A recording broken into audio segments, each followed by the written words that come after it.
Warning: the SCP Foundation audio archive is classified. Access by unauthorized personnel is strictly prohibited. Perpetrators will be tracked, located, and detained.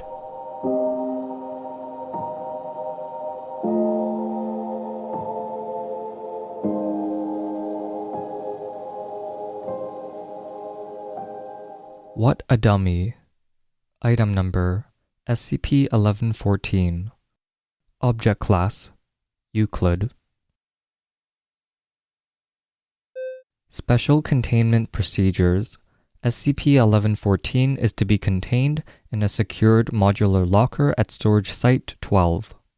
This locker is to be placed within the perimeter of a compound, at least 75 meters from any other structure or outdoor area accessible to personnel and/or SCPs. SCP-1114 is to be observed by a CCTV camera, the feed from which needs to be analyzed continually by optical image recognition software for potential changes to the SCP-1114's deformable faceplating. The camera and server running this software are to be connected to a backup power supply so that in the event of a power failure, continued surveillance is guaranteed. Weekly maintenance checks of both camera and server are to be executed by authorized technical staff. Description: SCP-1114 is a Model SA automotive crash test dummy from the Hybrid II series as manufactured by between 19 and 19. A mark was discovered stamped into the underside of the SCP-1114's solid vinyl foot, identifying its production date as 19. Research into the company's history has not yielded any significant events around that time to account for SCP-1114's properties. Samples taken from SCP-1114 indicate it is constructed of materials appropriate for both the time period in which it was manufactured and for the model in question, a steel skeletal construct with aluminum and bronze joints covered in various solid vinyl skin and vinyl foam components. In its inactive state, SCP-1114 is for all intents and purposes a typical automotive frontal impact crash test dummy. Its anomalous properties manifest when a human being sustains a physical injury within a range of 50 meters from its current location. SCP-1114 then imprints on the subject and its faceplating remolds itself to resemble the face of a subject. Any physical injury through external forces will then manifest only on SCP-1114. This has been proven to include blunt force trauma and puncture wounds of various levels of severity.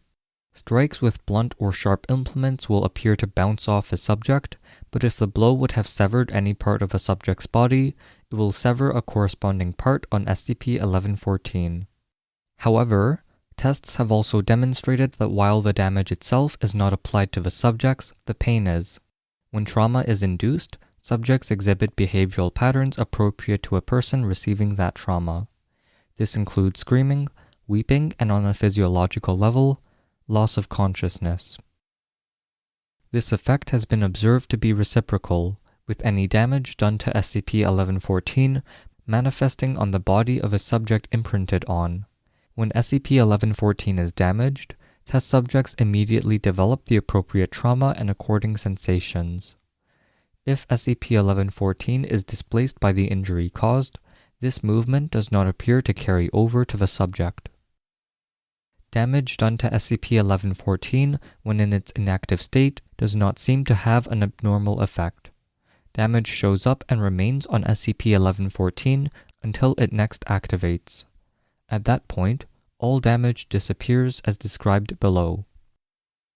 Once imprinting has occurred, SCP-1114 does not appear to imprint on another subject. This process does not seem to be reversible except by termination of a subject. Unless the test subject qualifies for continued existence as understood in Guideline 1114-G-01, Protocol Wanderlust is initiated. Upon unimprinting, SCP-1114's faceplating reverts to its initial form and any and all damage to it instantly disappears. This includes previously severed parts reappearing, even if previously removed from the test site or destroyed. The method by which it reassembles itself is unknown at this time. If these events do not transpire within 30 minutes of a subject having been declared officially terminated, SCP-1114 is to be destroyed. Staff are to be alert for the appearance of remains on site. Addendum 1114-A-01 Recovery and Preliminary Containment Notes. SCP-1114 was discovered on 2000 at Germany in the plant after it had been used in a safety test for the new model SUV.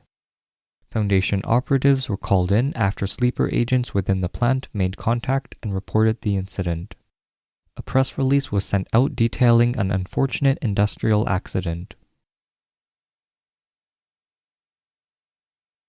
Addendum 1114-A-02 Excerpts from Testing Log 1114-T.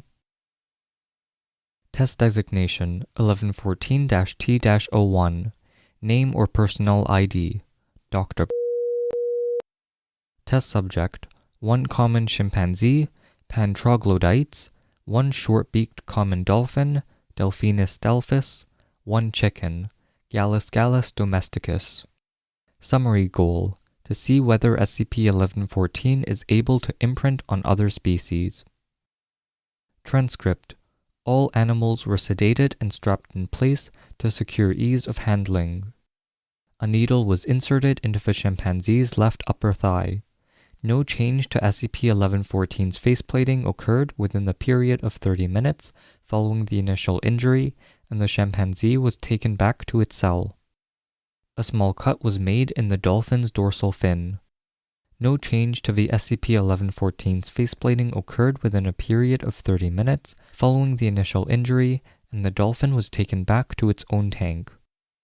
The chicken had one of its wings broken. No change to the SCP-1114's faceplating occurred within a period of 30 minutes following the initial injury, and the chicken was taken to the mess. Conclusion: SCP-1114 does not seem to imprint on other species. Test Designation 1114-T-15 Name or Personnel ID Dr. Test Subject D-53466. Summary goal: to determine the extent of a relation between SCP-1114 and the test subject after imprinting. Transcript: D-53466 was forcibly strapped in place in a high-backed chair by security staff present. A needle was then inserted in the subject's left upper thigh.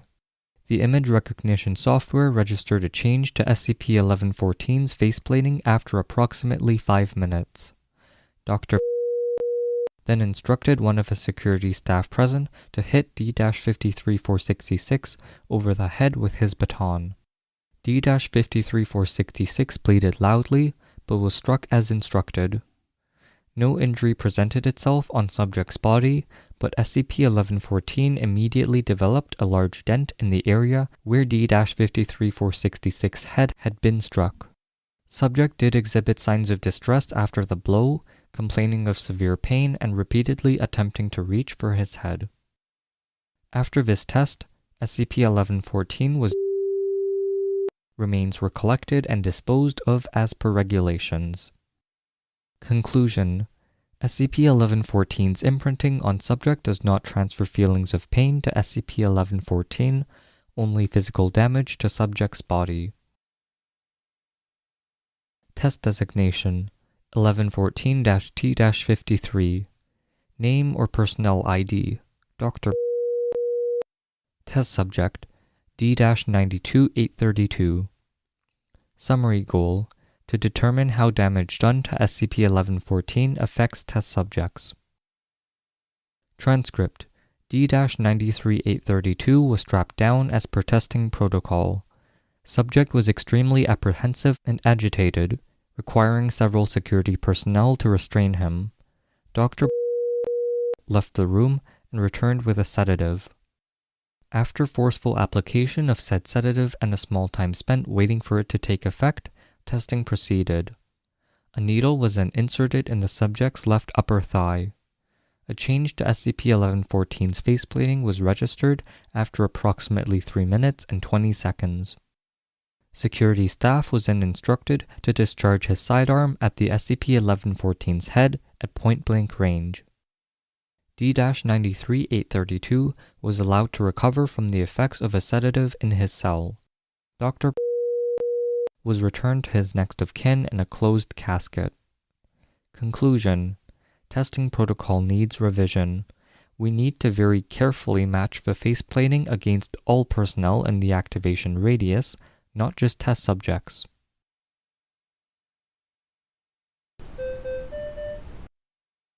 Thank you for listening. Intro music was from Punch Deck. You can find more at soundcloud.com/punch-deck. Level 2 patrons or higher can get early, ad-free episodes. Rating, reviewing, or sharing always helps. Thanks for listening, and I'll see you in the next episode.